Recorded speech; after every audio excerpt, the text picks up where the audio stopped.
পাখা গজায়, পরিবার করে পাখা গজাইছে তাদের নতুন করে।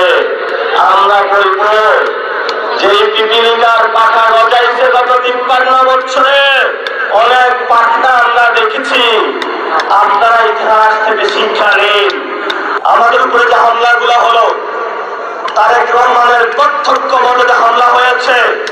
স্থায়ী কমিটির মিটিং বসেছে, ওই কমিটির মিটিং আলোচনা হয়েছে এদেরকে দুনিয়া থেকে নিশ্চিহ্ন করে দাও। প্রিয় তারেক রহমান শুনে রাখুন, প্রিয় বিএনপি শুনে রাখুন, বাংলাদেশ উসমানীকে নিশ্চিহ্ন করা হয়েছে। লক্ষ কোটি